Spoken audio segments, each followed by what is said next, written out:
Good morning, everyone. Forgive my hair. I'm still in my robe. It's around about 6 o'clock in the morning, and I haven't been out of bed too long. I'm still waking up. But as I sit here drinking my coffee and trying to spend time with the Lord, reflect back on yesterday's events, which there was nothing really wrong with yesterday's events. Just the same old, same old.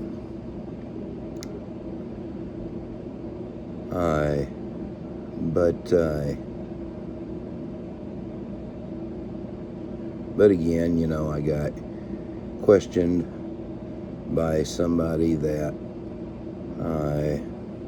basically a client. Get questioned by a client about my history. Apparently that client has friends in the neighborhood, and people's running their mouth.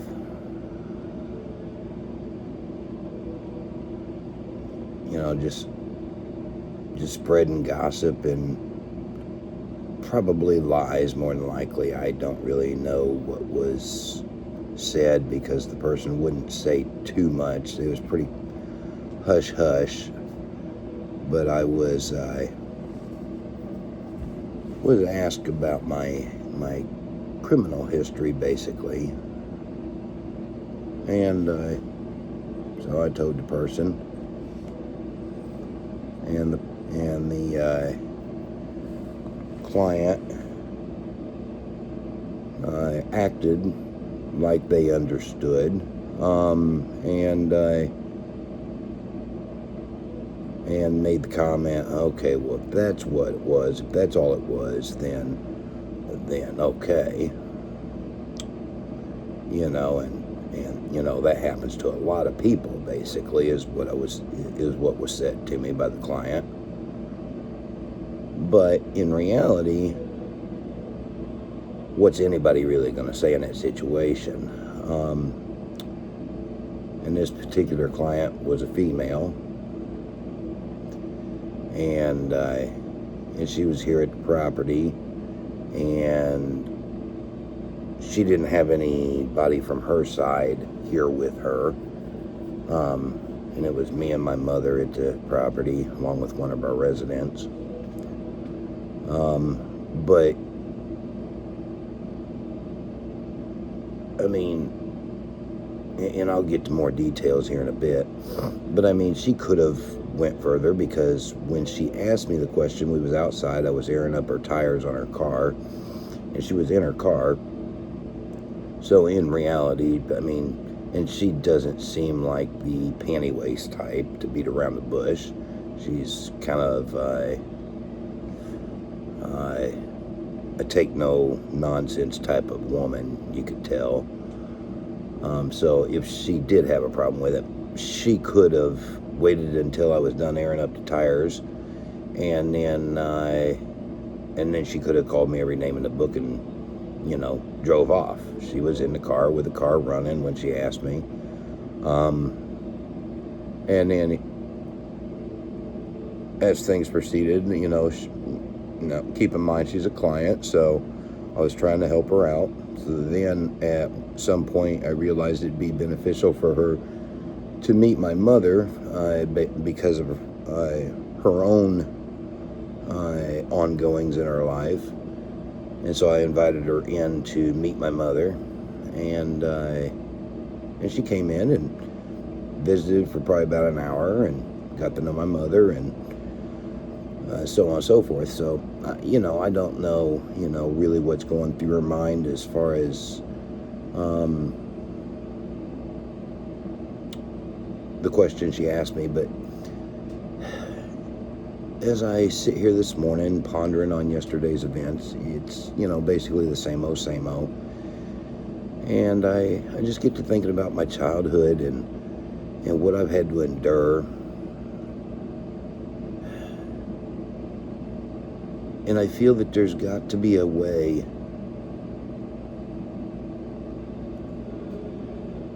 that I can reach out to help others, even though I don't know how exactly. Let me get to the point now. In my childhood, and it's pretty well known, I've never tried to hide it from day one. Matter of fact, I think my very first video, or close to the very first video on this channel, 13 years ago, was in reference to my childhood ordeal. Basically, when I was a teen, my older sister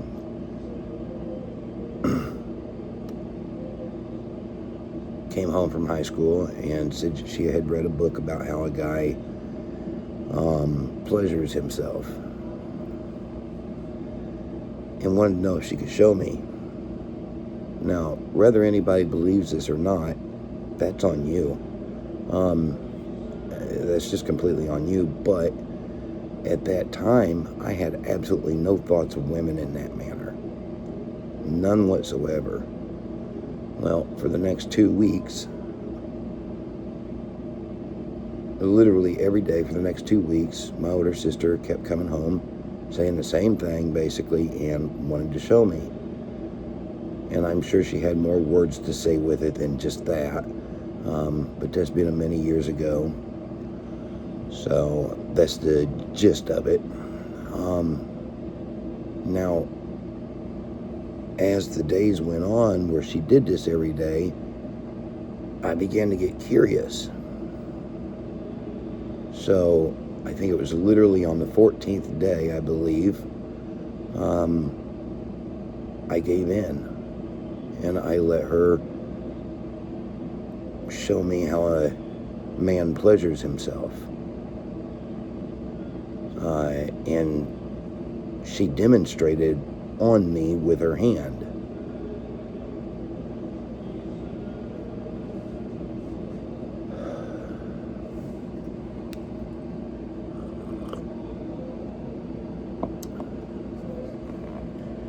Now, my dad was the predominant parenting figure in my home. He was the stay-at-home parent while Mom worked all the time. We very rarely seen my mom because Dad made her stay home during school hours so that she could tend to any school matters, and then she would go to work when we got out of school. Basically, we'd be coming in the door from school as she's going out the door for work. This left us basically to be raised by my dad. Well, my dad was a very abusive man. Very abusive.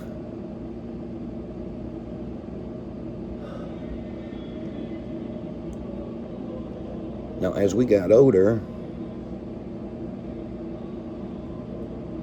he started locking us in an add-on room to the house, and out there he put a TV, an Atari system. We might have had a VCR with maybe a couple of tapes or something. I don't know, but I don't think we really much used that. I think we used the Atari, and there may eventually have gotten a Nintendo out there or something. And so we used that. But pretty much I remember playing like Donkey Kong and there was some other game on, Donkey Kong, I think, would have been on the Nintendo. And I forget what all it was on the Atari. I can't remember. It's been so many years ago. But we kids had a favorite game on each. And there was a duck game and Donkey Kong. Donkey Kong was the favorite one, if my memory serves me right.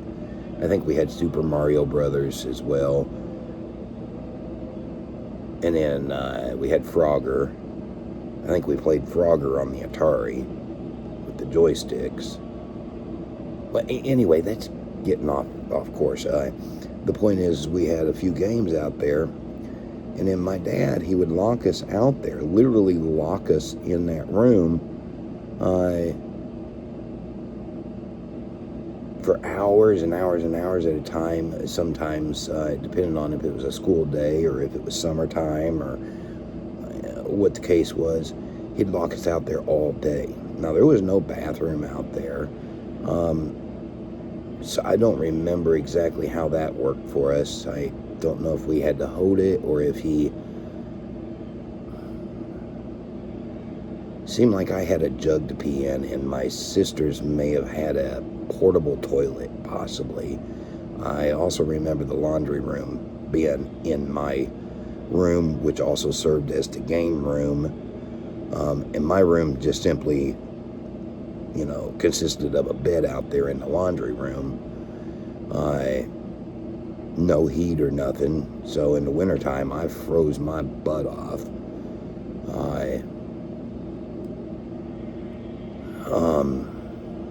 So I don't remember exactly how all that worked, because I know a lot of times, like, he'd lock us out there, and then a lot of times he'd just leave the house, we think, because we would knock on the door so that we'd go to the bathroom, never be an answer, never be a peep from him, nothing.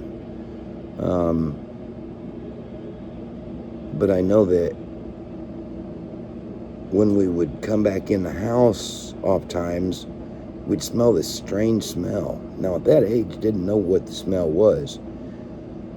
Now, later on in life, as, the years carried on and, started learning about life and different aspects, I would come to realize that the smell I was smelling was methamphetamines, possibly cocaine. Not really sure, but I know that there was times that I came in and I seen, like, spoons that looked burnt, and it just looked out of place. It didn't look right. And even at that age, I didn't really know anything about drugs, but something in my mind said drugs, but I couldn't prove it. And the thought of my own dad doing drugs when we never knew him to do drugs outside of narcotics, as far as pain pills, didn't make a whole lot of sense. But anyway, like I said, later on in the years, I would come to learn that that's what my dad would do. He would lock us out in that room,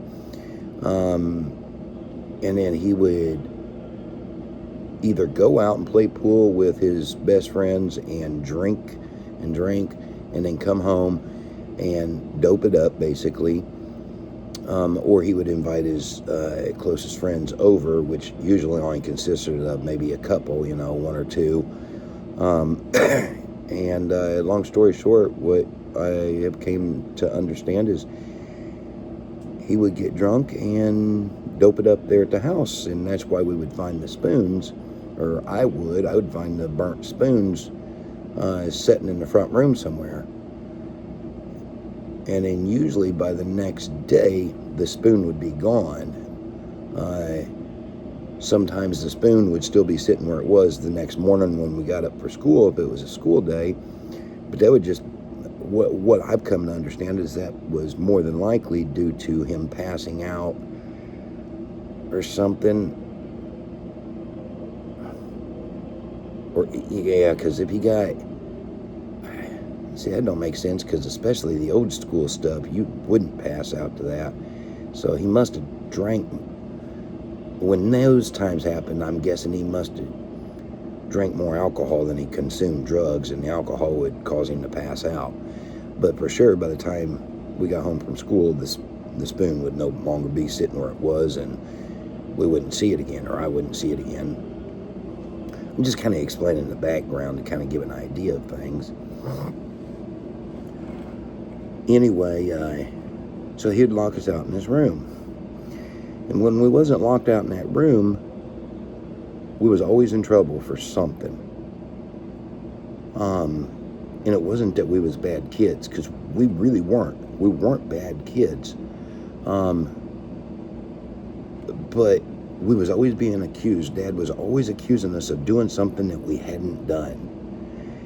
And then he would harass us kids until one of us confessed. And when I say harass, I mean he would yell at us, he would beat us, and that would carry on until one of us confessed. Whether we had done what he accused us of or he didn't.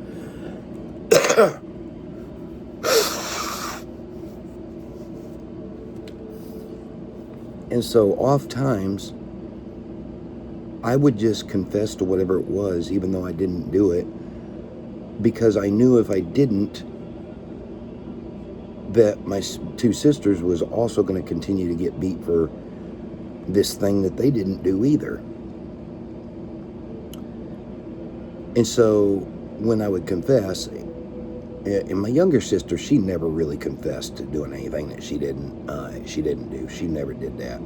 But my older sister would periodically confess, and boy, as a kid, as an adult, I would never let.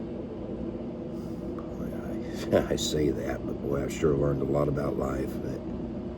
But anyway, that. My older sister would once in a while confess to the things that nobody did and take the heat, but a great part of the time it was me, because I couldn't see my sisters continuing to get beat for something that they didn't do either. And so then they would stop getting beat on, and they would be Dad would let them do whatever, or sometimes even reward them, sometimes even not necessarily apologize to them, but kind of apologize to them for beating them for something that I did, that he accused, that I admitted to doing. Not that I did, but something that I admitted to doing. And then I would proceed to get just discipline beyond belief, get beat, be put in a corner, and told to stand there all night, told to hold chairs over my head, weights over my head, you name it, and God forbid if I drop my arms even for a second, that I get beat again, and Lord forbid if I did, then I would get beat again, and then I'd go to school the next morning and I'd fall asleep in class because I didn't get no sleep the night before. And then my teachers would call home and tell my dad that I fell asleep, and in class, and that that had to stop. So then when I got home, I'd get beat for falling asleep in class. And it was a never-ending cycle. So I guess as I'm thinking about it, I really never got proper rest as a child either, because I was always being made to stand and hold things a great many of the nights while my dad slept. And my dad would sleep in his recliner and make me stand somewhere in his eyesight while he slept. And if he woke up and saw that I didn't have my arms up or wasn't holding what I was supposed to or doing something other than just standing there, God forbid. Or, if he woke up and found me leaning against a wall, sleeping, it would be horrible. Well, I don't know about my younger sister, but me and my older sister, we learned how to sleep standing up, to some extent, without falling over. It's amazing what the body can achieve when there's no other option. And it seems impossible to sleep standing up without falling over, but trust you me, as a child, as a scared, out of your wits child, and one who just literally cannot stay awake any longer because you've been up that long, you've been punished that hard, somehow the body figures it out. It figures out how to sleep standing up.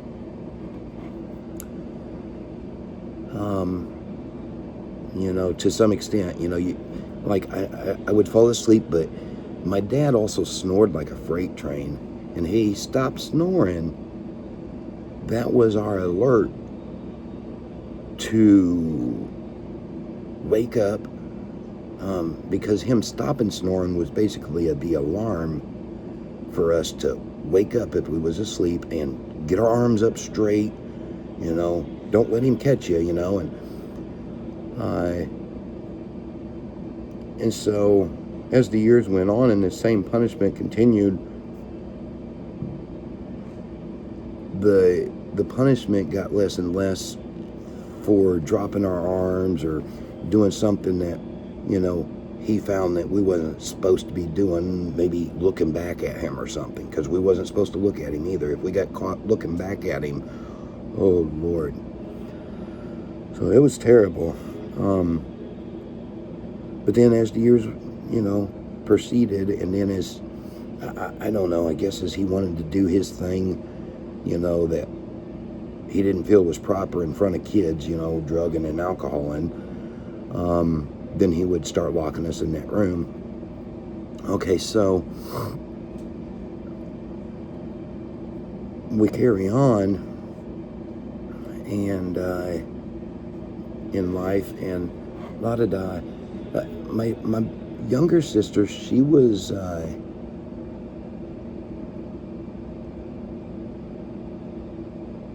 always considered Daddy's little angel, one that could never do any wrong. And so when I'm talking about the abuse, that's why I talk about me and my older sister a lot. My younger sister just, she'd get it sometimes just as bad as us, but one, she learned how to manipulate the system, if you'd call it that.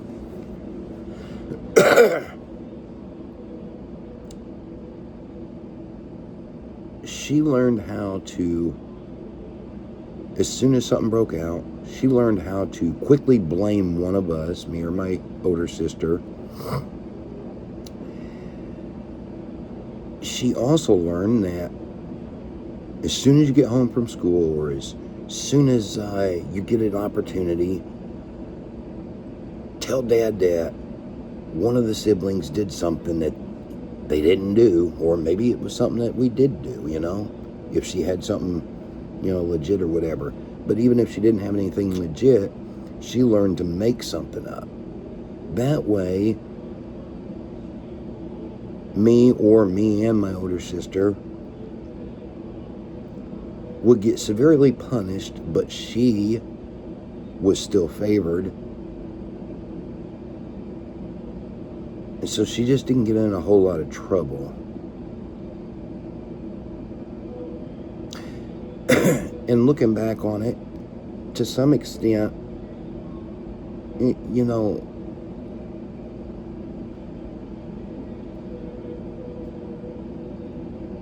in a manner of how society views things like that, I would say I would want it to be that way. But looking at it from a different lens, being of how she turned out,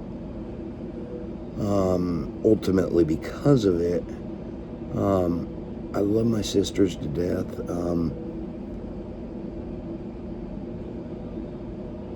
And so I don't want to necessarily talk ill of them. But my younger sister turned out to be a very entitled, she feels very entitled. She's always got to be the one to buy everybody rounds of drinks at the bar. She's got to be the flashy type. She's got to be the one always showing off. Well, looking back on it, she learned that because of learning to quickly deflect anything and everything onto somebody else to save her own hide, and to even fabricate things to gain, what would be a word I'm looking for my dad? to gain approval from my dad.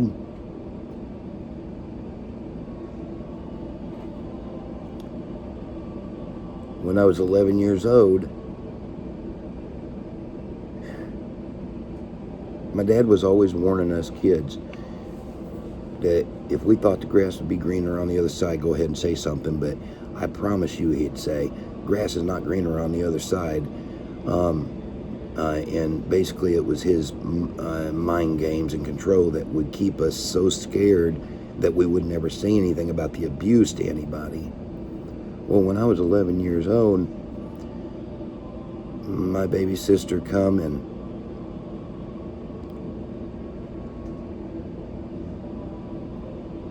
we went to the same school,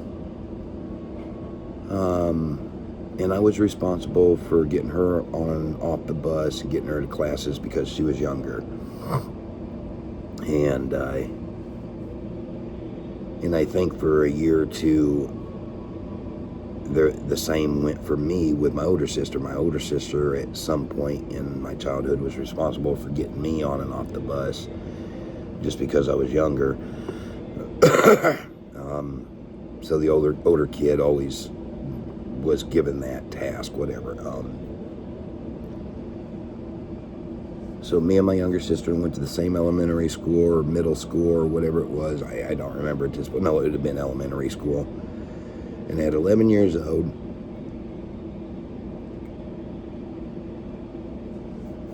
my younger sister came home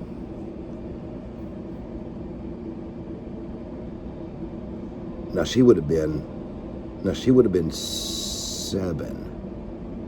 So I was 11, she was 7.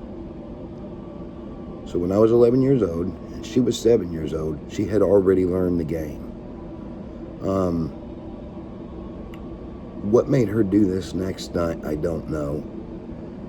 But it's at her being 7 years old, she comes home from school and tells Dad that I went to the principal's office or whatever, went to a teacher or whatever she said, and that I told them I wanted to be in DCFS custody.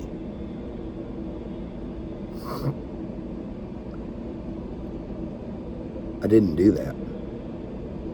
100%, I didn't do it, not even remotely close. There's nothing that could have even remotely have given her the idea from me. Nothing that I did that could have even remotely, not a word I said, nothing that I did could have remotely given her that idea, because it just wasn't something that I thought about. I was too scared to think about it. So the only thing I can imagine is that maybe when I wasn't around, maybe he had a conversation with my younger sister, possibly, and told her that if I ever did something like that, maybe my dad was so paranoid that he suspected that if somebody did it, it would be me. So maybe he said something along the lines of, hey, if your brother ever does this or that, blah, blah, blah, I want you to come tell me. I don't know. But what I do know is that one day we come home from school, she told Dad this. Dad got so mad, he made me stand against the wall,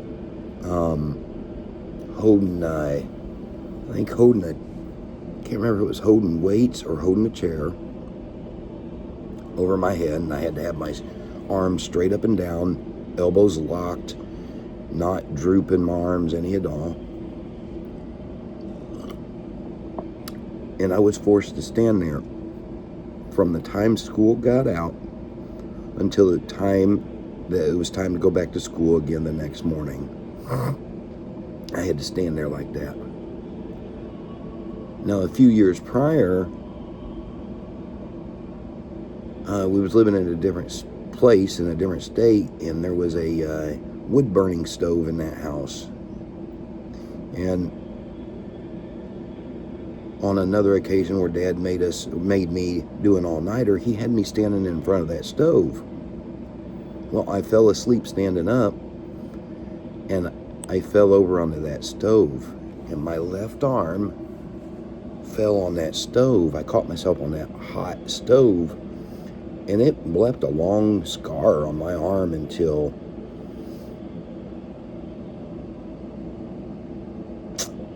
think that happened when I was like 8 or 9. And I think the scar finally went away around 20 years old, 19, 20 years old. Which honestly was probably about the only scar that ever has went away. And I think that was more due to probably, as I got older, suntans coming and going. And something to do with that caused the scar to eventually go away, between that and the skin growing from just, the body growing, whatever. So I don't know. But anyway, so there was that incident. So going back to when I was 11 years old, there was no stove in front of me this time. There was a wall in front of me, but Lord forbid I didn't dare lean against the wall. But, and Dad slept in his recliner, and Lord forbid if I dropped my arms and he woke up and caught me or any of that. So I had all night while my dad slept, and I stood there all alone, happened to hold whatever it was over my head. God, that was the longest night of my life. Even to this day, that was probably the longest night of my life. And I remember repeating to myself all night long, trying to convince myself that I was going to actually do what I was accused of. Yeah. I just kept repeating to myself, you're going to go to school and you're going to tell the principal everything tomorrow or today, however I was thinking about it at the time, given if it was past midnight or not. Of course, I'm not sure that I had any real way of knowing what time it was, it's daylight and then it's dark. And then if light starts coming into the house again, then it must be cracking dawn. That's the only real way I knew how to have any kind of sense of time during times like that. But anyway, I just kept repeating to myself over and over and over and over, you're going to go to school tomorrow and you're going to tell the principal everything that's happened. You're going to go to school tomorrow and you're going to tell the principal everything that's happened. You're going to go to school tomorrow and you're going to tell the principal everything that happened. Golly, I must have repeated that 30, 40, 50, 60,000 times throughout the course of that night, because I just kept repeating it over and over and over and over. I was so scared that I would flake out, that I wouldn't do it, because of all the hounding that Dad did on me and on us, all of us kids, about the grass not being greener on the other side. So I just kept repeating that all night long.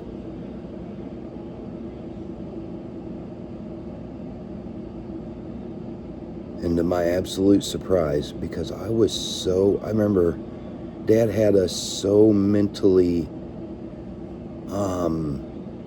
scared to ever say a word against him, a word about any of the abuse. That any time before that I even thought about saying something, it was just a thought that quickly fleeted, because I didn't want to get beat. And every time we got beat, or every time I got beat, or a lot of times, maybe not every time per se, but a lot of times when I got beat, I wondered if that would be it. I wondered if that would be the day I died. In my entire childhood, I, honest to God, believed that I would never make it to see my 18th birthday. I knew, in my own mind, I knew as a child that I would die before my 18th birthday. I just knew that. Imagine my surprise when I hit 18 and I was still breathing. But anyway,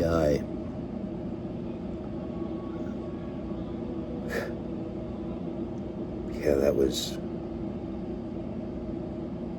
after I hit 18 and got to thinking about all the times I just knew I'd be dead, man. I just remember being in such awe that I made it. For years and years after that. For years and years. I guess even still to this day. I mean, I'm thinking about it and talking about it, so I'm still in awe that I made it to 18. I mean, that's how bad things was. Lord had other plans for me, that was for sure. But so at 11 years old,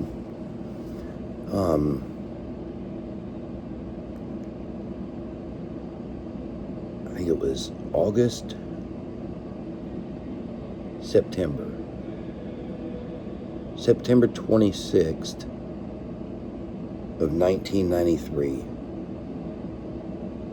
September 26th of 1993, or was it September 11th?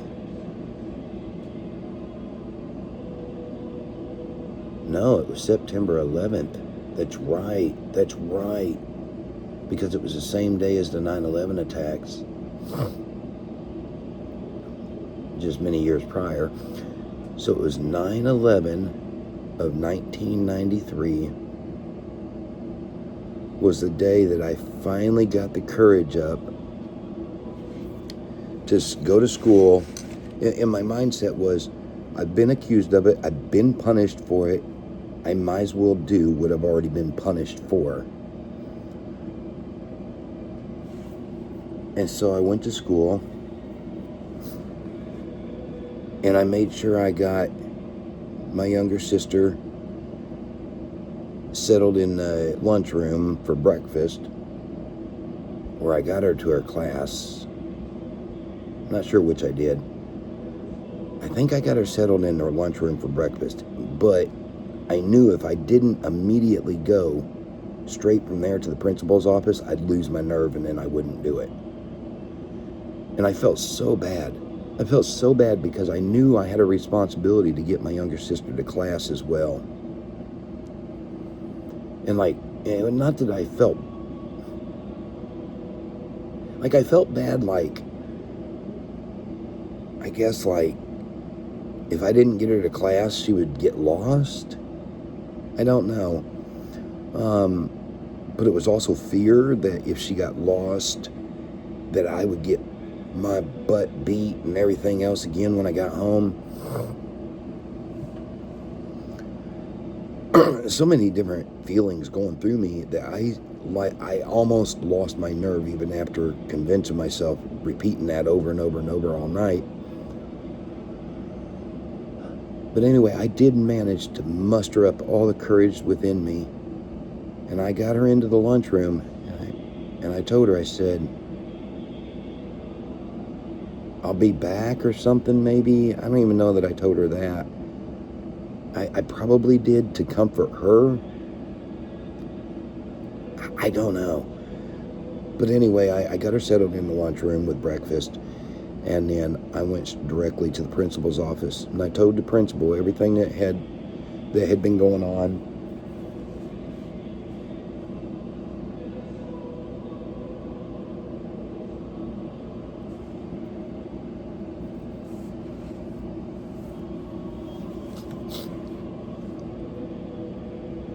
Told him I didn't want to be at home anymore. I wanted to be taken by the state. They got DCFS involved. They took me, but they left my two sisters behind. Left them in the same house.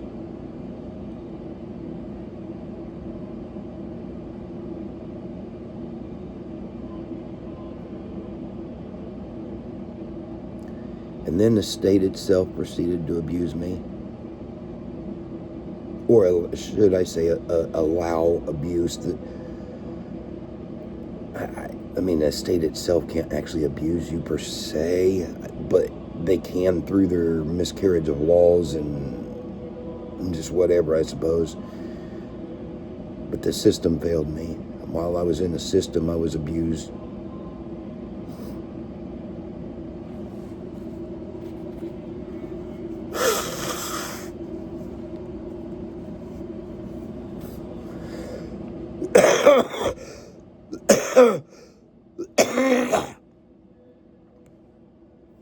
After about a year and a half of being in the system,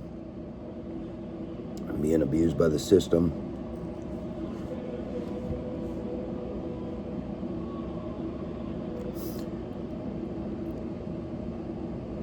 and the thoughts of my sisters still being back at home and enduring the abuse from there. Just a whole mixture of things. And the fact that I had pretty much realized that the system thought I was lying, but for some reason they went ahead and kept me anyway. But the system never believed my stories about the abuse.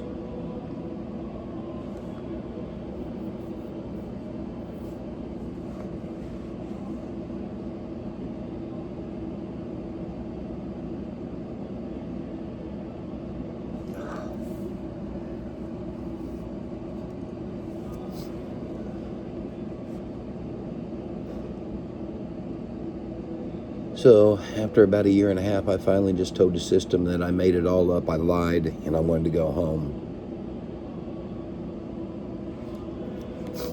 So they arranged everything. And they sent me back to my parents. I was 13. Because it took about 6 months. So I was in this state's custody, I think it was 1 month less than a year, because I was taken on September 11th of 93. I was returned August 11th of 95. So 1 month less than 2 years. I mean, if I said a year. So 1 month less than 2 years.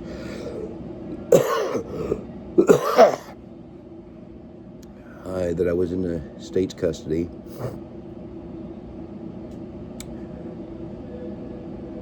And then I was returned home.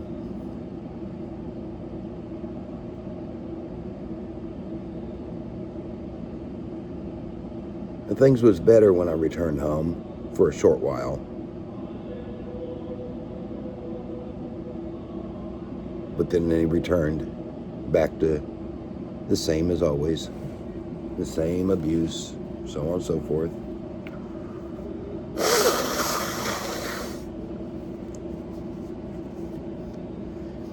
Except now we're all getting older. Bodies are maturing on a physical level. But Dad making us basically get naked, take our underwear and pants down around our ankles, bend over, raise our butts way high in the air, hands flat on the floor, feet on the floor, while he'd proceed to beat us with leather belts and boards and whatever else he deemed he wanted to beat us with.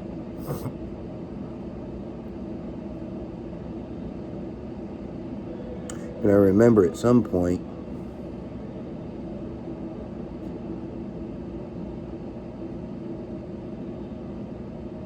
him, he was doing this to my older sister even, and I remember having some kind of thoughts like, something ain't right here. This isn't right. Why is he doing that to her and making her, and like she was starting to develop up top. Actually, she was developing up top. And still yet my dad is making her do this, and when she would bend over, her shirt would fall down to her neck area because head downwards, butt raised way up, so she would be pretty much fully exposed.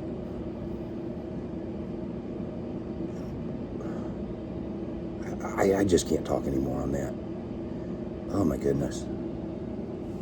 Not at the moment. Maybe later. Not right now.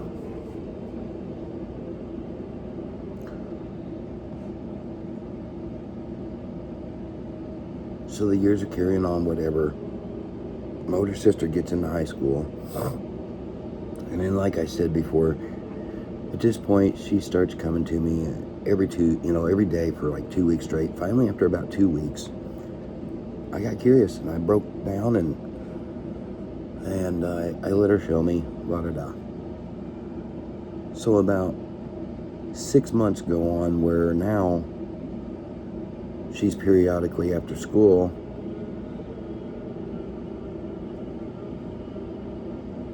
performing acts on me.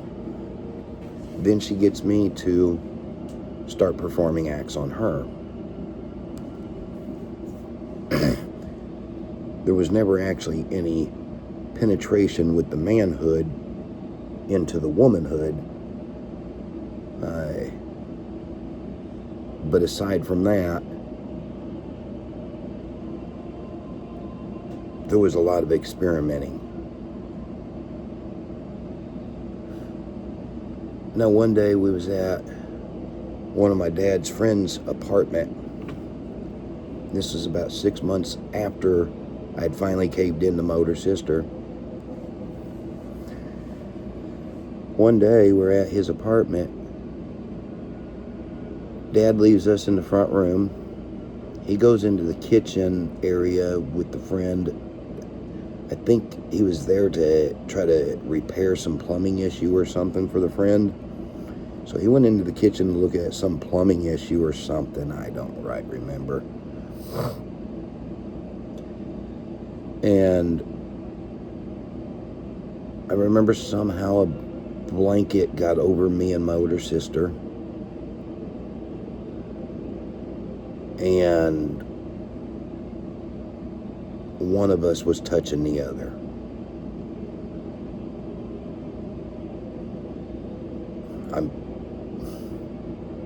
One of us was touching the other. I honestly don't remember which was which. Now, I'm 15 years old at this point, and this is a really hard part for me to swallow. It's a really, really hard part for me to swallow looking back on it. My younger sister, 4 years younger than me. So she had to have been 11. If I was 15, she was 11. She came up to me and my older sister while we was sitting there with the blanket over us. And again, this is one of them things that nobody will believe. It is what it is. You don't have to believe it. It's your choice. It's your choice. It's whatever. My younger sister came up and she said, and she was all like preppy and smart aleck about it even when she did it. She goes, I know what y'all are doing under there, and I want in on it, or I'm gonna, and I want in on it. I think she said initially. And when she said that, I just looked at her. I'm like, what the world are you talking about? I mean, I just played dumb, you know. Man, I just had another part of the memory just come back to me just now that I didn't realize all these years. It's minute, but at some point while I'm playing dumb, my older sister goes, oh, Brian, she knows. I didn't think anything about it at the time. So much so that I actually had forgotten all about that. That makes perfect sense now.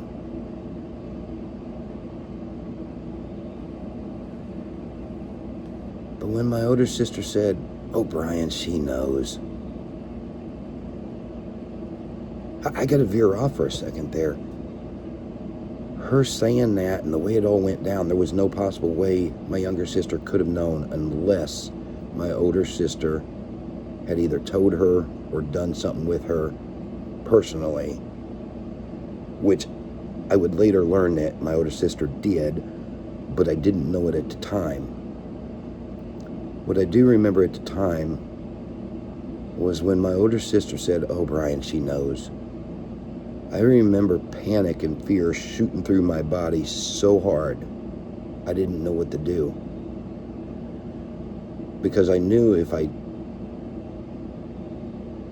continued to try to play dumb, that Anna would go and tell Dad. And at this point, I had a feeling that what we was doing was wrong, though I couldn't really pinpoint it in my mind because my dad had always talked about Adam and Eve and how they populated the earth, and then about the Amish and how they do stuff with their siblings and to procreate, or however you say that, whatever.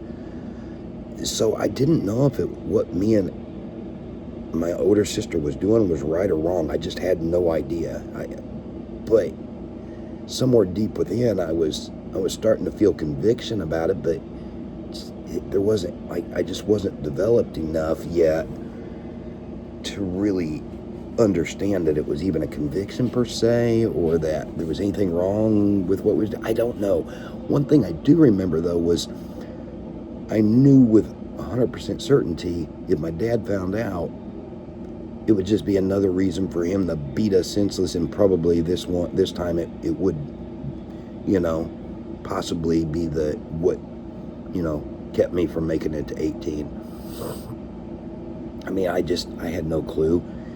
But anyway, so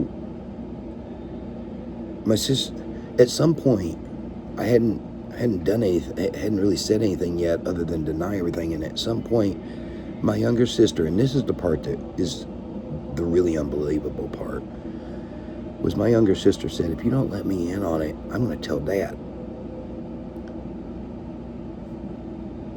There I am. I'm faced with a dilemma.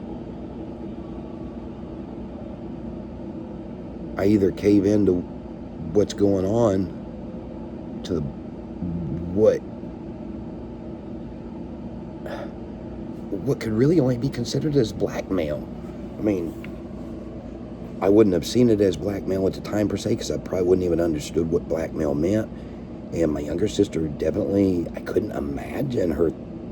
My younger sister was so smart, though, apparently. I don't know what my younger sister, I don't know what anybody else's mindset was. I can only speculate. But, let me just shut up there, because it's just all speculation, and what I'm trying to think of what somebody else thought. But she said, I want in on it, or I'm going to tell Dad. Fear and panic just coursed all throughout my body. I froze. I was in shock. I didn't know what to do. And I realized, though, my younger sister must have went on to say something else, and probably my older sister said something too. I don't remember really. But I remember thinking that I was going to have to make a decision real fast, because the way my younger sister is, she just, without warning, go and say something to Dad, and Dad, there it is, it's over, it's a wrap. I mean, my younger sister was that type. She just, split second, you wouldn't even realize what she was doing until it was too late. So I knew I only had moments to ponder. So I remember I looked at my older sister. I was trying to, figure her out and where she was in all this. And it was just like, the look on her face was just like, well, what are you going to do? And I didn't understand any of it at the time. I later would come to understand that Sarah had already done things. I was trying really hard not to say names, even though I've never hit them before, but whatever. I would come to later realize that my older sister and my younger sister, they shared a bedroom. And they was in bunk beds in that bedroom. And I would come to learn later on that Sarah had been doing things with my younger sister and teaching her the ropes when it come to sexuality, just like she had me, but I didn't know it. So at the time, Anna, golly, I said her name again. At the time, my younger sister, she really did know everything. I couldn't imagine how it was possible at the time. I didn't understand any of it. And the look that my older sister gave me, like, well, what are you going to do? Looking back on that look and what it meant, it was her way of tricking me into that horror. Long story short, I gave into it. And so then for the next, I guess, 6 months, periodically, me and both sisters would periodically fondle each other.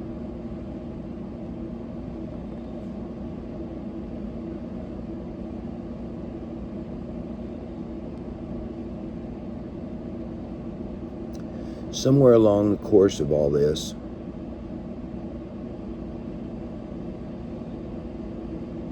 I started growing bolder. And one day my dad told me to drop my drawers and bend over.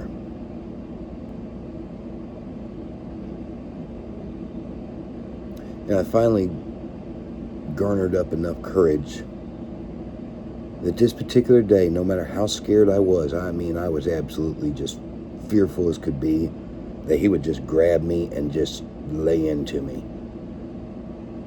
But nonetheless, this one particular day, I finally had had enough. And I looked at him and I said, no.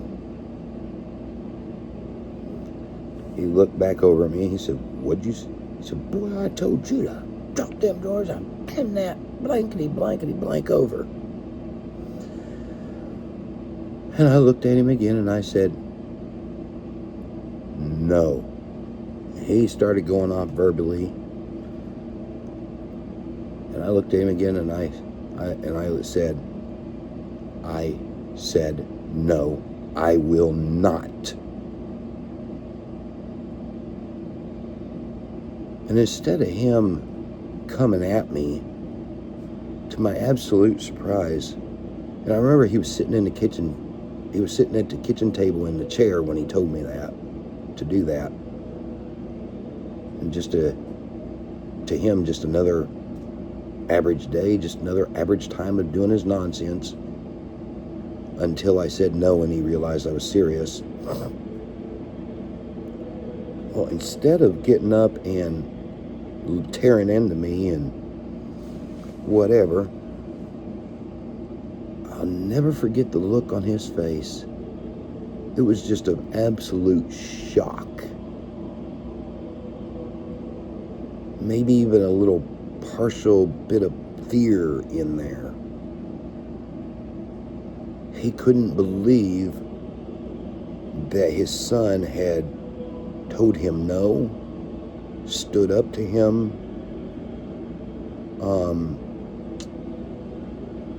garnered the braveness to stand up to him.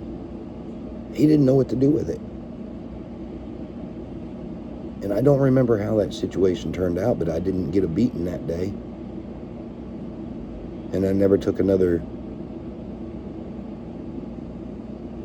well, I can't say I never took another beating, but I never took another beating naked again after that day.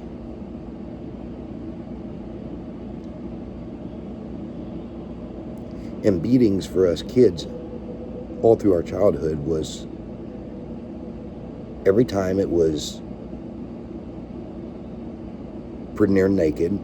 When I say pretty near naked, I say it that way because we were naked, just our pants and underwear would be down around our ankles, so they would technically still be on us. Our shirt would still be on us sometimes. But once you're bent over, your pants are down around your ankles, your shirt has fell down to your neck area and draped over your face. So, everything's exposed. So pretty near naked. And that was pretty much an everyday occurrence. So after I stood up to him that day, that stopped the abuse while pretty near naked. and he still tried a little bit here and there, but I would always stand up to him, and then finally I started fighting him, literally fighting him. And when I did, he would call the police on me. He would have me thrown in mental institutions. He would concoct all kinds of stories about me that wasn't true, but of course I'm the kid and he's the adult, and he's going to be believed, you know. And of course, the more times I went into the he had me put in the mental institutions or jails, the more unbelievable any of my stories ever were.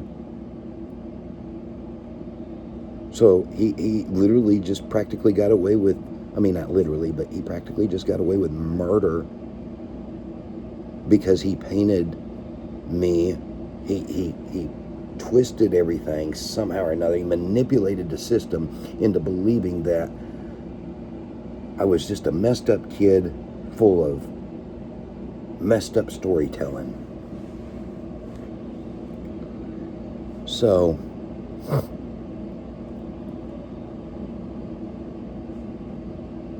time carries on, and I don't know what was going on in my head. I had, you know, in regards to what was going on with me and my sisters, I mean, I was just,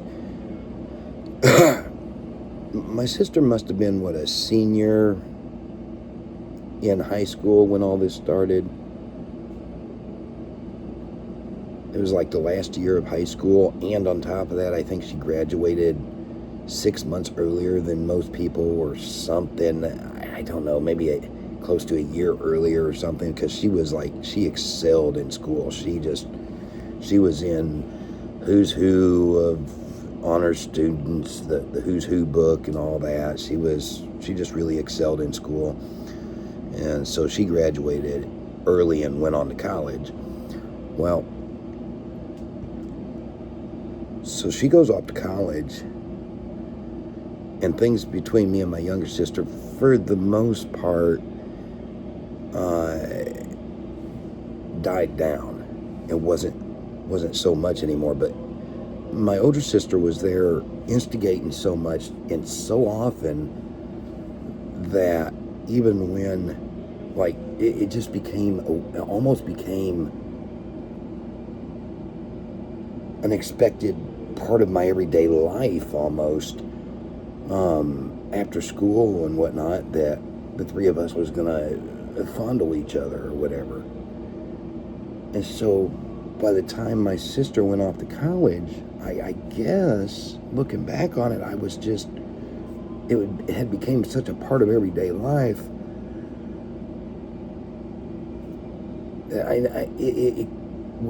that with me and my younger sister, it still carried on after my older sister went to college, but nowhere near the frequency. Like, it pretty much died out with every once in a while something would happen.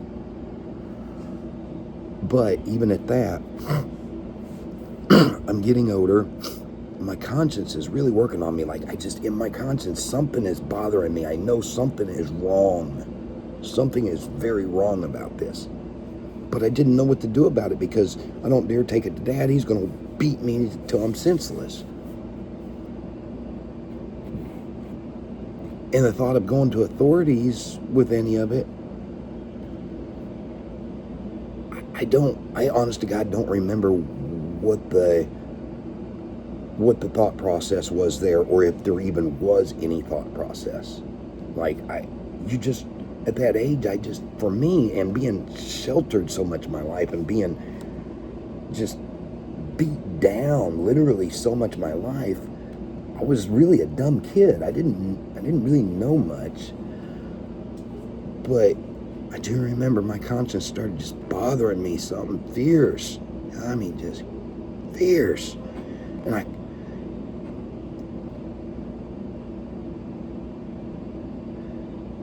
finally one day,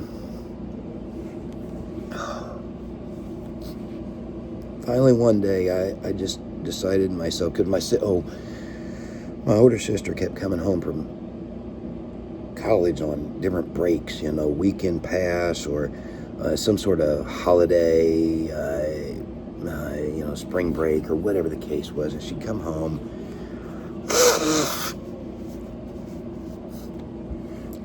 And she would try to do things with me again. And when she would, I would tell her no. And she kept on every time she'd come home. And that last time she did, it was more than I could handle. She left and went back to college, and I don't know what made me think I could trust my dad other than just desperation within myself of needing to be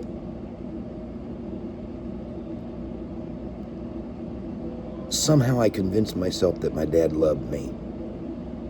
Somehow I convinced myself that I could trust my dad if he gave me the family pack, if I could get him to give me the family pack. I think part of it too was I wanted it stopped so bad that I think part of it was as much as I needed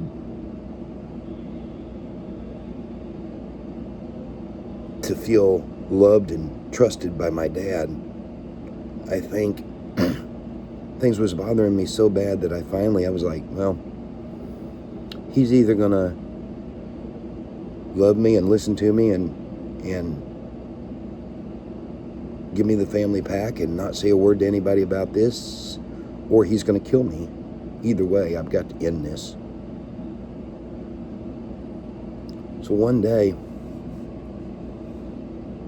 and I'm gonna pause there for a moment and tell you this. Yes, you listen to my story from different videos that I've done.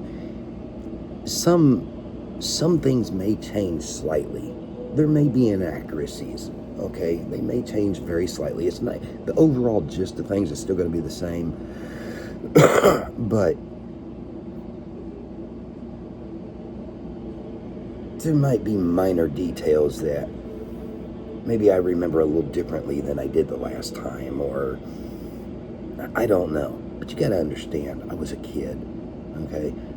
And this was so many years ago, and so much has happened, and so much abuse, both as a kid and then so much trauma as an adult because of all this stuff. Anyway, so please don't think that I'm a liar if you find that there are a few inaccuracies in what I'm saying here or there. Maybe I said this over here, but now I'm saying this over here. It's not that I'm trying to be dishonest. It just means that I'm remembering things just a hair bit different as I tell the story quite some time later. And everybody's going to do that. You're not going to remember every detail of such horrific things. You're not going to remember everything in precise detail. There's just too much involved in the details to be able to remember every single little precise detail. I mean, pretty much they're spot on, and the major points will never change. It'd just be little minute details that don't really make or break what really happened. So anyway, I just wanted to put that in there. So anyway, getting back on track, I went to my dad.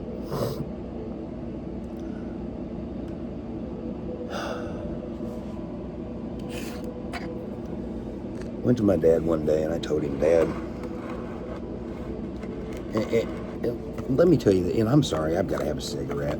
I just got to have a cigarette. I've been sitting here trying not to smoke as I tell this story, but it's very hard to tell this story, so I'm just going to have a cigarette while I continue to talk.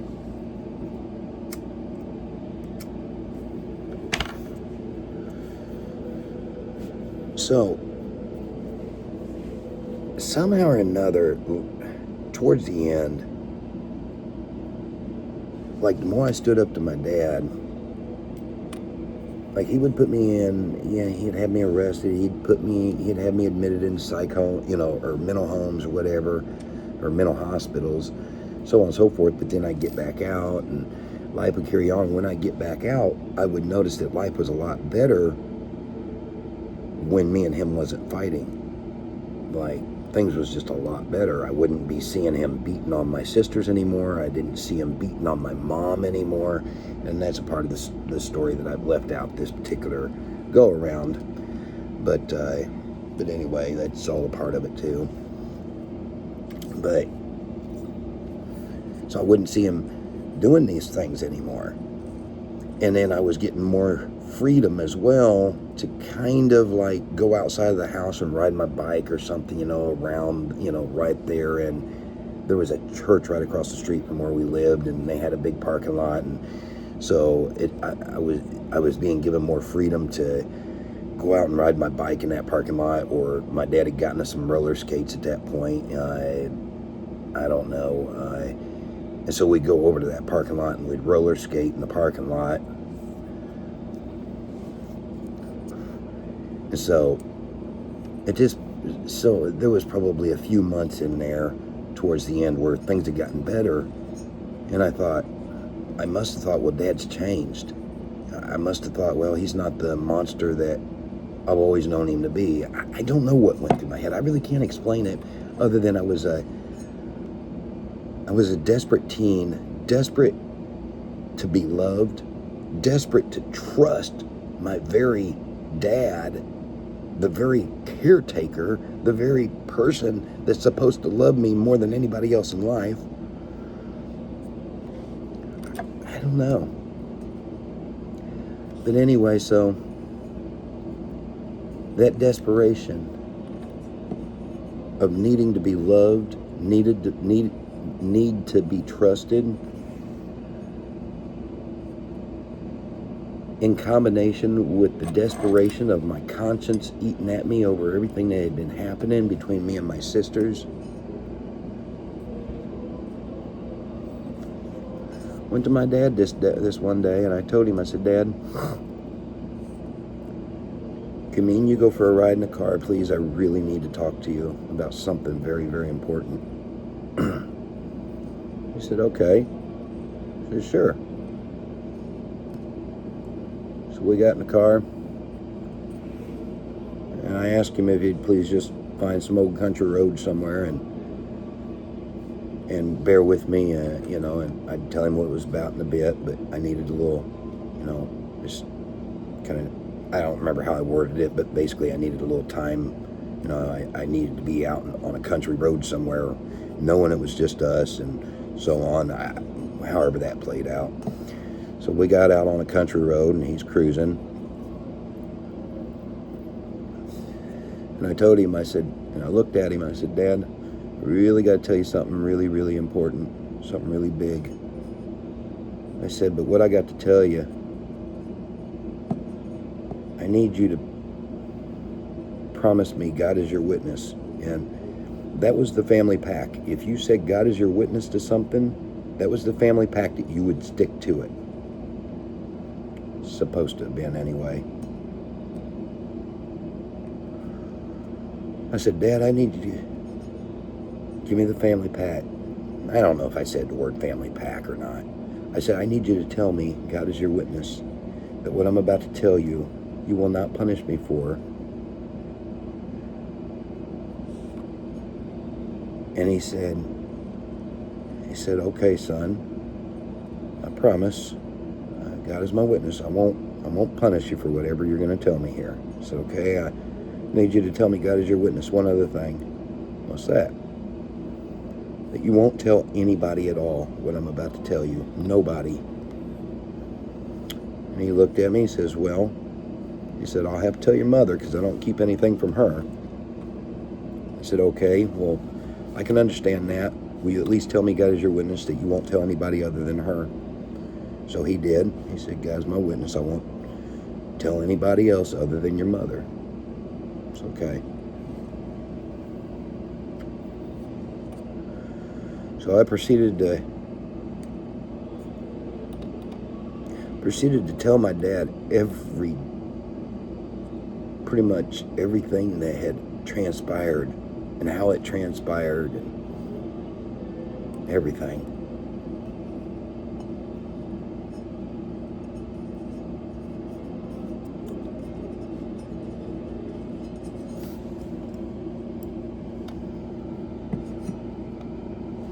He was shocked.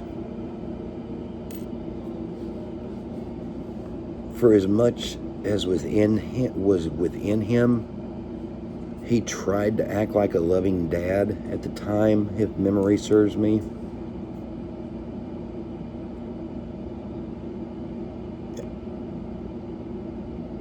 And that was, I just told him everything, broke it all down, whatever, and then life went on. And it was, I don't know, 2 or 3 weeks later, he tried his same old nonsense again of abuse. And again, I stood up to him. And again, he called and had me put in a mental hospital.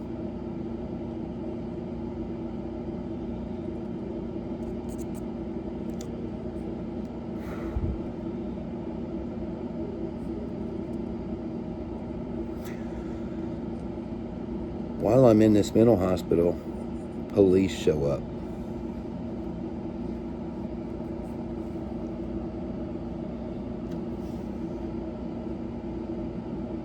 And they show up with my dad and my mom. And they start questioning me. I don't remember exactly how I was in shock when the police showed up and started questioning me about this stuff. So I don't remember if I just went silent or what I did, but I remember looking over at my dad, and I think he said something along the lines of, well, just tell him everything, man. Tell him everything you told me. Probably even reassured me it was okay or something. I don't know. I don't really remember. So I told him, I assume, I don't really remember this part very well, but I assume that I told him everything. And so they left. A couple days later, they come back to the mental hospital, if memory serves me correctly. Oh, I think I had been in the mental hospital. I think the mental hospital decided to release me. And upon release from the mental hospital, however that played out, whether it was the cops asked them to give me a medical release or how that played out, maybe they wanted, I don't know how any of that played out, but they released me. And I remember thinking I was going home that day, but upon release, instead of going home, the police show up and they arrest me, take me to jail.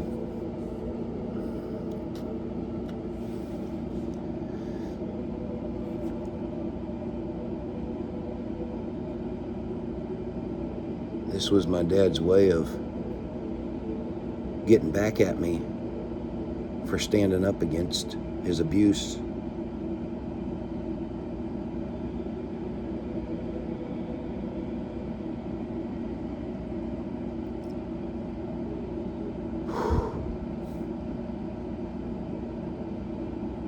So then proceedings carry on that.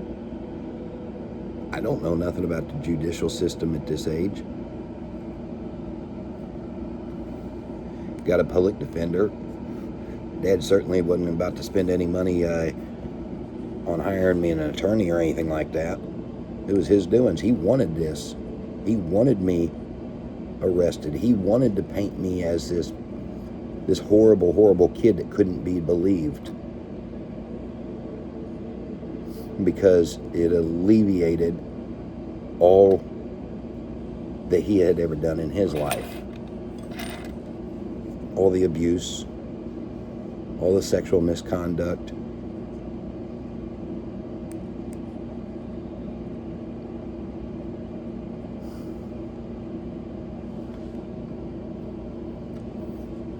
It eliminated that threat for him.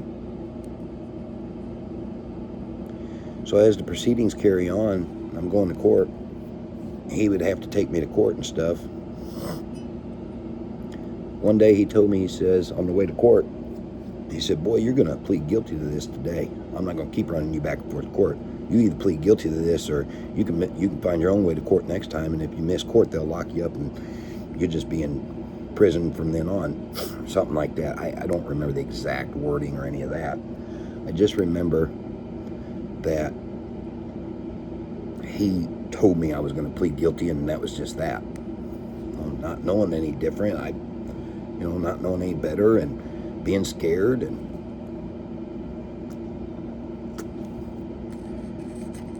I pled guilty.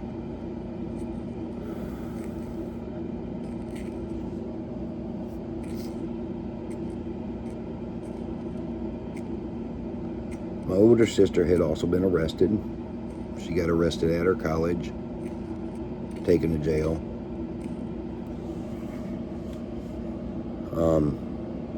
She was released on her own recognizance, or however you say that. She had to go through the court system. She ended up pleading guilty as well.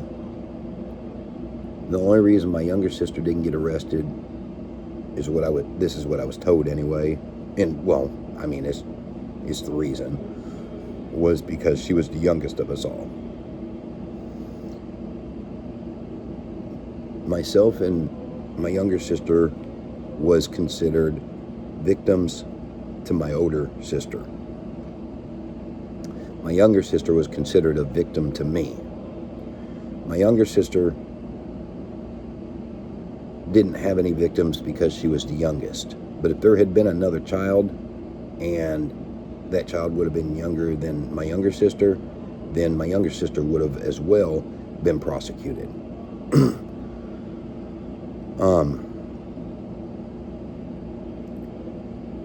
Now,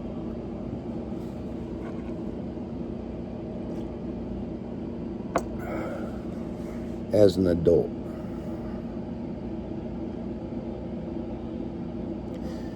this horrific thing has followed me into adulthood and has never let me go.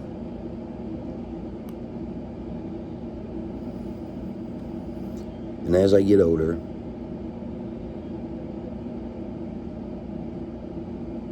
like somehow or another, your juvenile stuff's supposed to be sealed. Well,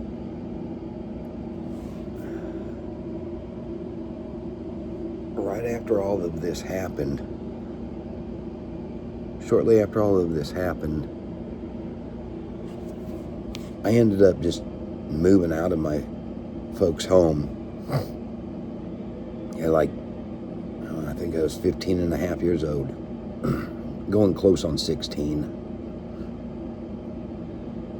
And I moved out, and first I moved I got a girlfriend, I moved into her apartment. And then, I don't know, that was a weird situation too. Her dad had rented her an apartment for herself, and then he had the apartment right next to it. So he rented 2 apartments, gave her one of them, and had one for himself. So now that I'm thinking about it, how does this make sense? I don't know how this makes sense. So I'm living there. I end up moving in with my girlfriend, living in her apartment. But one day I come back home, and the dad is irate and accused me of stealing his narcotics, pain pills or something, which supposedly was in her medicine cabinet. Well, if that was her apartment and he had his own, why was his pills in her medicine cabinet? It probably wasn't. It's probably just something he used to get rid of me because he didn't like me or something. I don't really know. But anyway, so long story short, I got accused of that by her dad, and her dad forced me to leave the apartment. Me and her continued to see each other, but instead of going back home, instead of going back home, I wasn't going back home. I wasn't going back to that abuse. And it was dead of winter, several foot of snow on the ground. But I got a hold of one of my dad's friends that was in a wheelchair and whatnot. He had a van in his backyard that didn't run, and he had even fenced it in. He had fenced his backyard in and fenced that van in where he couldn't even get the van out actually without tearing the fence down. Not sure why he did that, but whatever.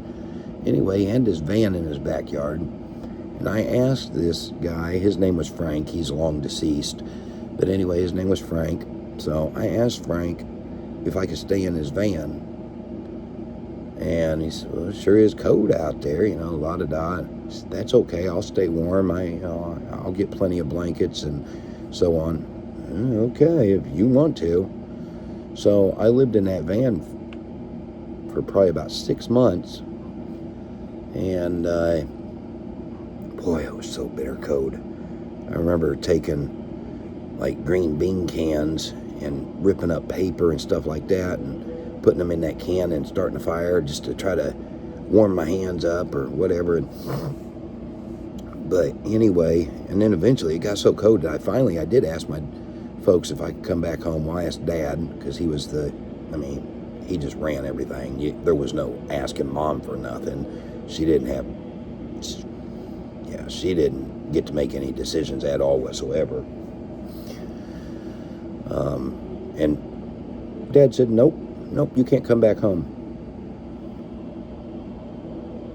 Okay. So there I am, probably 16 at this point.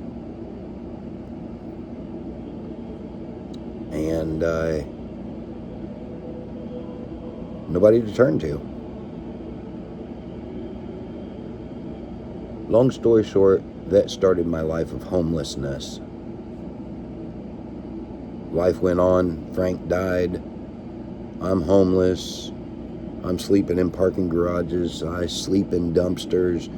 I sleep in the middle of woods, with trying to put plastic over me. And there's a lot of horror stories involved on that too. And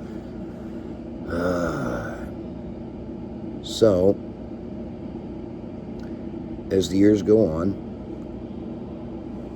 I end up, I'm homeless, and I end up catching a failure to register because part of the plea deal was 10 years on the sex offender registry list, which when my 10 years was up, they ended up telling me, oh no, when you were sentenced, that was for life. You're on for life. I said, but the judge in his order said 10 years. That's in the judge's order. Oh no, it doesn't matter what the judge said. Once you go on that list, you're on for life. And I was told that 6 months before my sentencing is when the new law went into effect, that anybody put on that list was on for life no matter what. I still don't understand all that because it was what the judge ordered was 10 years. So I don't see how the sheriff's department and whatever can go against that, but they did. Anyway, so long story short, due to my homelessness, I ended up catching over the years a couple of failure to registers, and because of them failure to registers, oh no, it started before that even before the failure to registers. When I would move, even though I don't understand this because juvenile stuff is supposed to be sealed. But whenever I would go to report my address, as the years went on, I moved out of state and moved around a lot. And whenever I moved out of state and would register, next thing I started realizing was my picture in registration is being plastered on the internet. And then I started realizing false information is being plastered on there with that picture and information, such as the age of the victim and the actual charges. There's one charge. Even though what I pled guilty to was one thing, when I would go in to register, they would type it up as if it was a much worse thing. And so then they'd put that on the internet. Mississippi was the worst. South Haven, Mississippi, they was the absolute worst about it.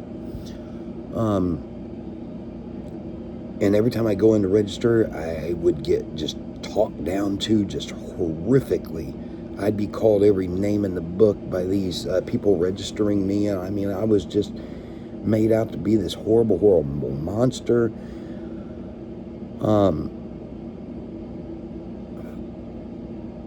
Anyway, I called a couple of failure registers, and so then that put me in prison a couple of different times. Whatever, la-di-da. And as the years go on, and that was because due to being homeless and not having a place to register. As the years go on, and people love drama.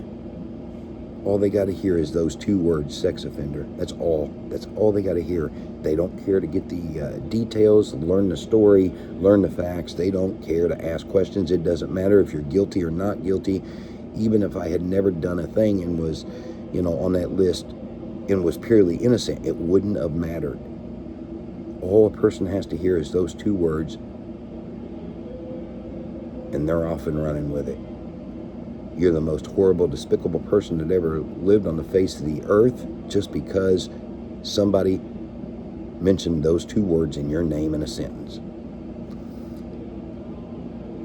I've been gang beat multiple times, left for dead, both in jail and out on the streets.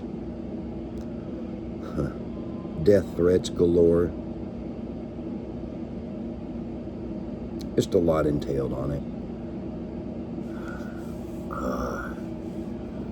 A lot entailed on it. The whole point of this video, because I've actually healed from all that, and I'm used to people talking, and I'm used to their judgments and all that. I've gotten used to that. I get it. And the more I'm on fire, the more I become on fire for the Lord, and the more I help people, and so on and so forth, the more Satan's going to come at me, and this and that, and I get all that. So I've really healed from all that.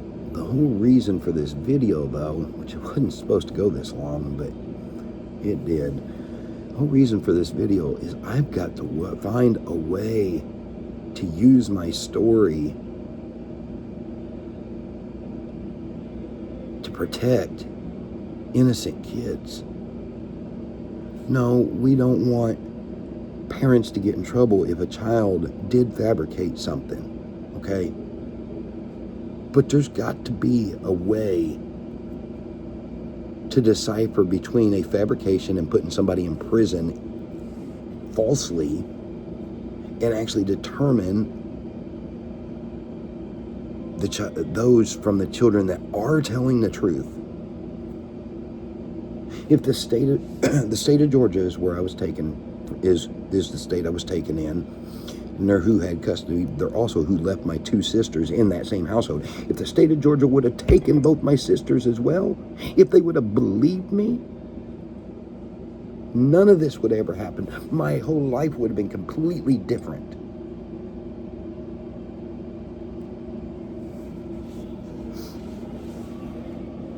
But I remember while in the state of Georgia and being abused there too, which I'm just not going to talk about all that abuse right now. It's just whatever. It's all beside the point, or it's like a matter for a different topic or whatever.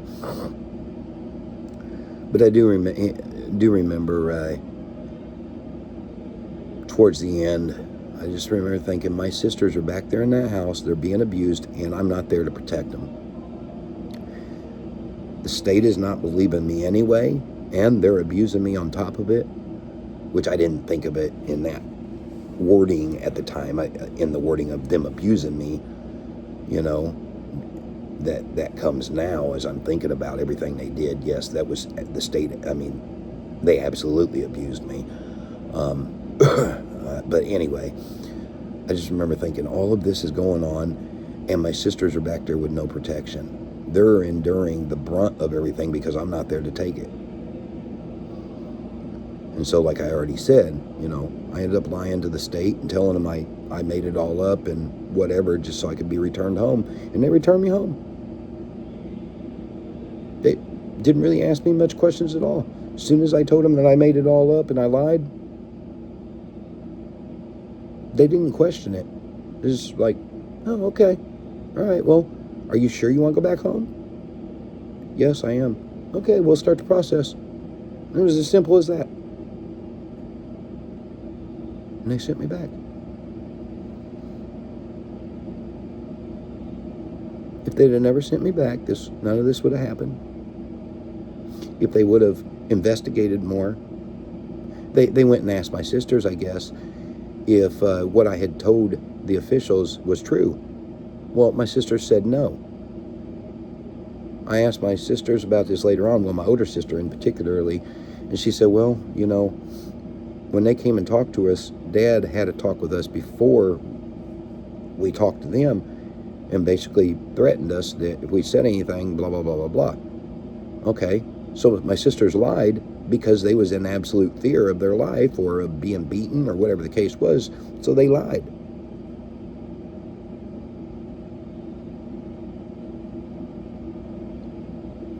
Are you telling me that DCFS don't have the ability to determine when a child is so fearful that they're lying?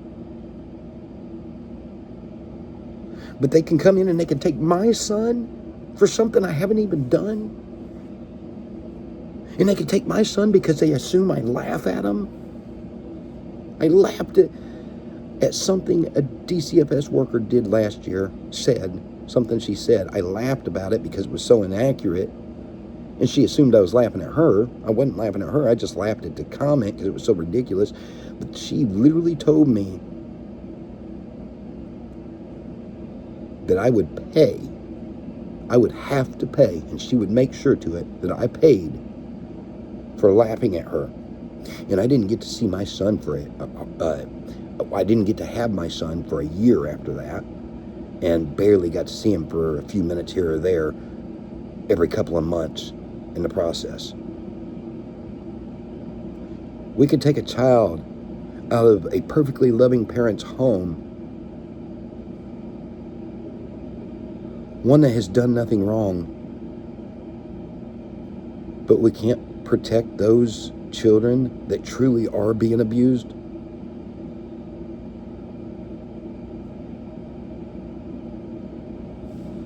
My deal with my son happened last year in 2024. The deal with me happened in 1993. A long time span difference. Still nothing's changed. Nothing has changed.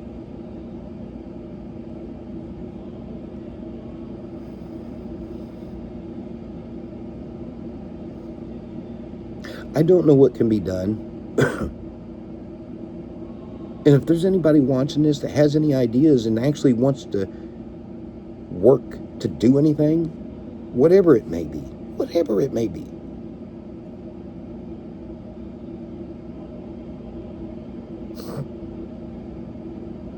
there's got to be a way to change the system to protect kids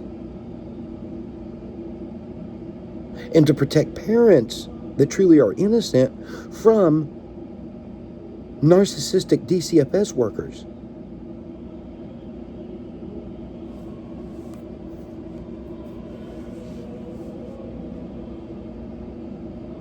And when these narcissistic DCFS workers, these high and mighty ones,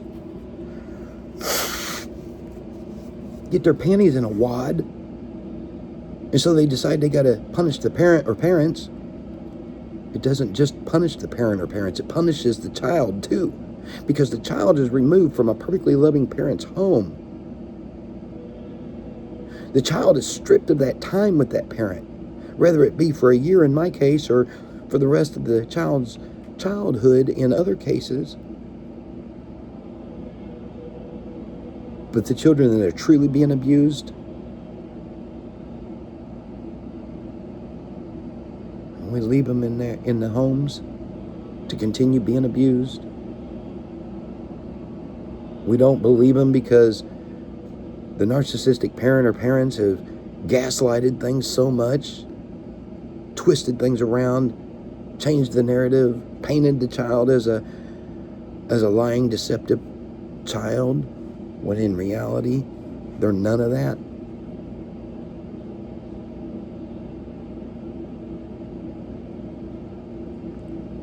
There's got to be something that can be done, people. I don't know what it is. I have racked my brain for years trying to figure out what I can do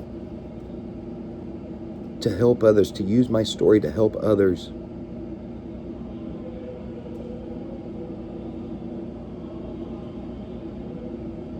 I want so desperately to do something to change other kids from going through the abuse that me and my sisters went through. Not to mention my mother, but that's a separate issue because she's an adult and we were children. And then when a child goes through something like I went through and they end up in the criminal system, I'm not saying what I did was right. Absolutely not. It wasn't. That's why I went to my dad to get it stopped. I absolutely accept that responsibility. What I did was wrong. But did I deserve to be punished for the rest of my life for it? Absolutely not. Because I didn't understand what I was doing was wrong, but also after learning everything I've learned and watching all these videos and everything and going through classes and stuff, what happened was I was groomed. I was groomed and my younger sister was groomed. I never groomed my younger sister. She was already pre-groomed, and then I was drawn into the mix. And honestly, against my will, I never wanted to bring her into it, ever. But I was so scared. I didn't know what else to do. I know this, that the way my sister came to me and said what she said, I know that is so unbelievable. I know that nobody can buy that an 11-year-old girl would do that. But what you got to understand is my older sister had already pre-groomed her, had already showed her everything, told her everything. I just didn't know any of it at the time. I didn't understand it.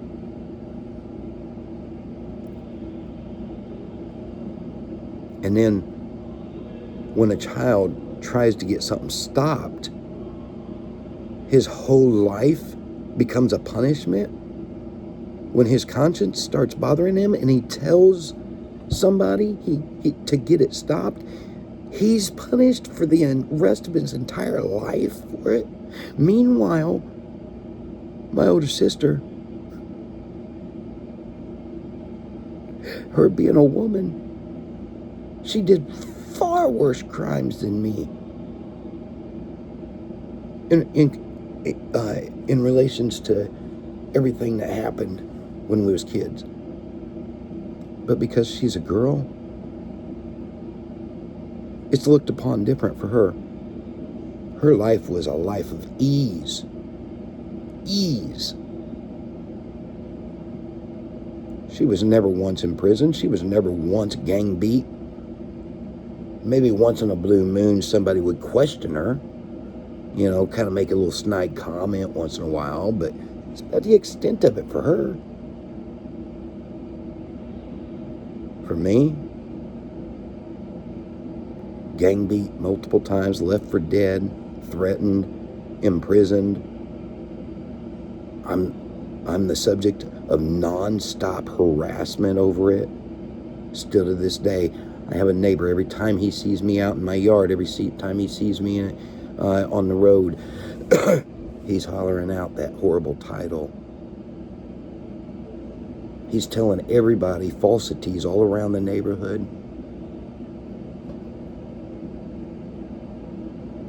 And he's doing that not because he thinks it's the truth, but because he's angry at me because he was using us. And had to kick him out of our residential aspect of this ministry, out of our day shelter type program or whatever. And so this is his revenge tactic for us doing that, for us having to do that, because we put an end to his abuse of us. And then last year I have this person show up from Texas that's been stalking me online and holds a protest, goes around to the Tri-County area spreading flyers all over the place about what a horrible, despicable person I am, and la-da-da-dee-da-dee-da, and has a protest held outside of a church I had just opened up. I get multiple death threats, many people coming at me. Building across the street mysteriously burns down. Oh, but it wasn't a warning for me to get out of that town. No. That's just, oh no, I'm just overanalyzing and looking too much into things.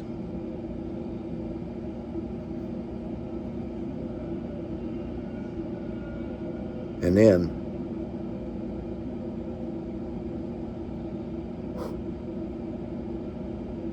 my older sister ends up getting off that list. She doesn't even have to register anymore, ever. I don't either, as so long as I live in Oklahoma, because it all happened as a juvenile. Nobody cares about that, though. All they got to hear is the word sex offender and my name, and it's a wrap. Very few people actually have the wisdom enough, the courage enough, this whatever, to actually get the story from me, to actually ask me about it and get my story.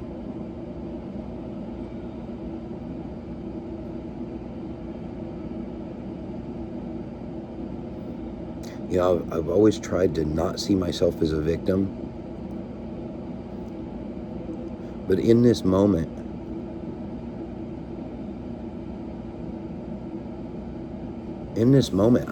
at some point, I think in order to be able to help people, in order to be able to actually figure out how to help people,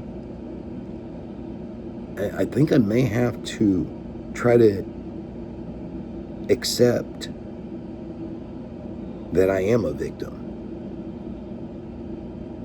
I don't know why. Yes, I do. I never looked at myself as a victim. I always just told my story. But as I would tell my story, so many people that just thirst after drama would accuse me of playing the victim role. And so because they would accuse me of playing the victim role, I would intentionally really sabotage myself. And I would intentionally not allow myself to see myself as a victim.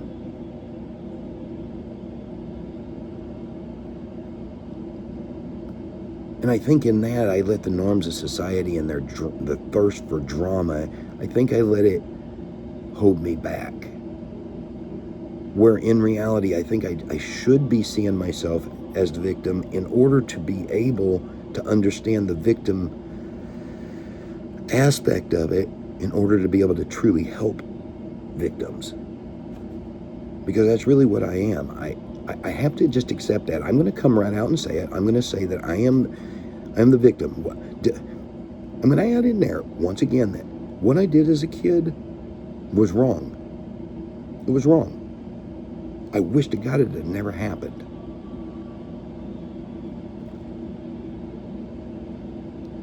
But it happened because I was groomed.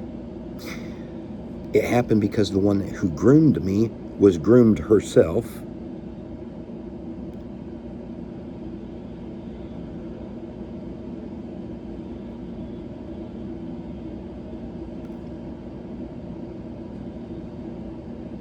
And in the legal proceedings, and here's the other part that I never think about. In the legal proceedings against my older sister, literally I was the victim in that case, according to the law and how my older sister was charged. I was literally named as a victim.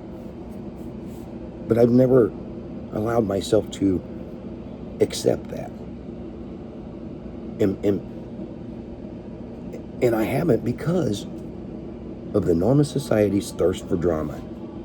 And so I've let that peer pressure, their thirst of drama, the peer pressure of that, keep me from accepting that I've been a victim. And I have to accept that at this point. So I was a victim as a child. I was a victim of abuse from the time my memories even start. My very first real memory was of my dad at, like, I was 4 or 5 years old, and he says, "Okay, you're old enough, boy, drop them drawers and bend over," and proceeded to whoop me with a leather belt.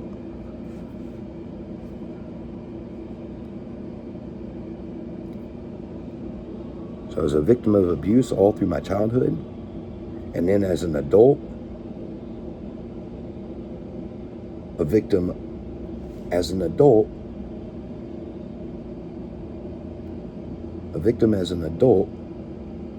by being gang beat, left for dead, imprisoned, stalked, harassed, belittled, all throughout my adulthood. And here's the other thing. I was 15 when all this happened. I'm 42 years old now. Anytime anybody hears those two words and my name in the same sentence, in their minds, even though if they stop and think about it, they'll remind themselves, oh, he was a kid when it happened. It doesn't really matter what they remind themselves of. In their mind, at least the ones that are drama thirsty, even though they might remind themselves of that, it doesn't really click in their brain. But what really happens in their brain is they think, 42 years old, sex offender, this dude just molested a kid, and he's walking the streets and he needs to die. That's the overall, in a nutshell, the gist of people's mindset.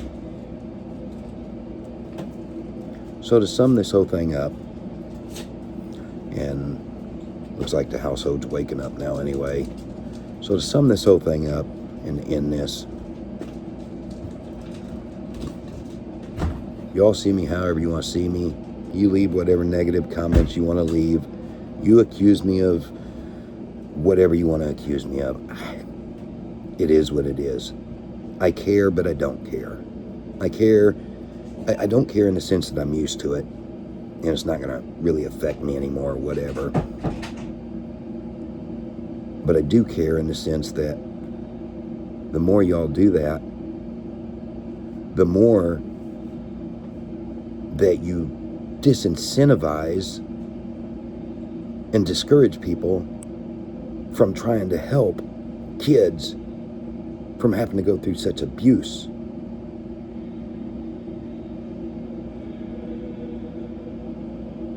Let's stop with the thirst for drama, please. Whatever. My life is what it is. I'm used to it. For me, it may never change, and that's fine.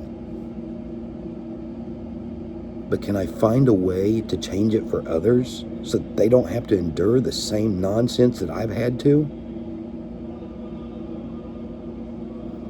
I can only hope, I can only pray. And I can only do what I can do to tell my story and get it out there and ask the audience, what can we do? Can we work together? Is there anything we can do to work together to get my story out there? Legislate for some sort of changes somewhere in the juvenile laws, legislate for change within DCFS. I don't know. If you got some ideas, I'm all ears for sure. I am all ears. Reach out to me. Comment on the channel here on this video, or you can email me at outlawreformministries@gmail.com. outlawreformministries@gmail.com. I'm going to end this with a prayer. Lord Father God, we come before you this day, Lord. We glorify your name. And we understand. We glorify your name, Lord. And I understand that you are not responsible for anything that has ever happened to me in my life, but rather Satan is responsible. My dad is responsible.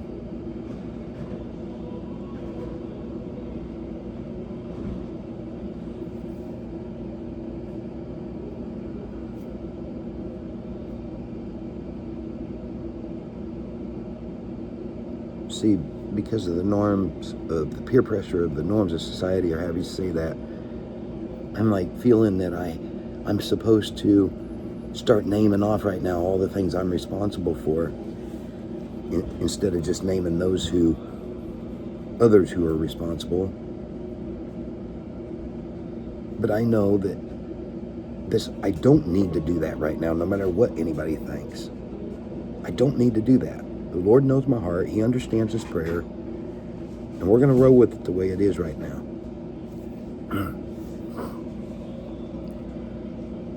Father,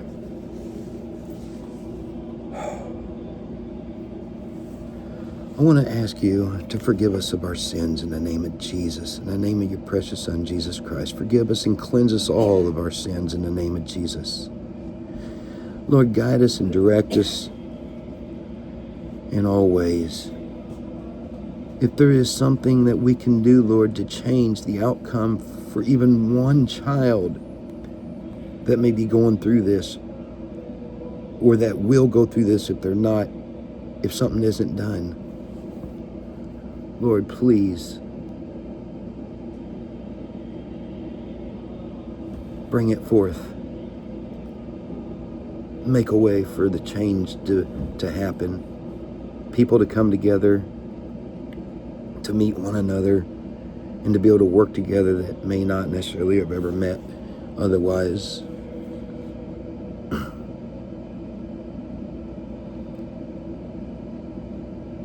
Lord, I'm kind of exhausted from telling this story again and having to re-go through all this. So I'm going to just keep this prayer short. I'm just going to tell you thank you for all that you've done for me. And I love you. Thank you for your protection. Thank you, Lord. All right. Y'all have a blessed day. And it's the norm for people making videos on YouTube to say, hey, don't forget to comment, like, and share, and la-da-da-da-da.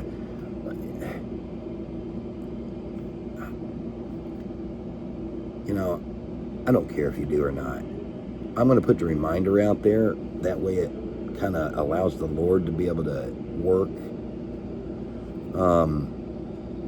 Truth be told, I don't care in one sense if you do or don't, because I just don't care about that aspect of stuff. The only thing I care about is actually helping other people. And so if this story can get put out there and reach the right people, whoever that may be, whatever type of person that may be, I don't know. If it can get out there and reach that person or people that can actually work with me to get my story out there and to help change something somewhere, great. For that reason, I would love it if you would like, comment, share, all that stuff. Otherwise, it is what it is. Let the Lord work on each of y'all's conscience or lack of conscience or whatever, to each their own. Anyway, on that note, love you. God bless.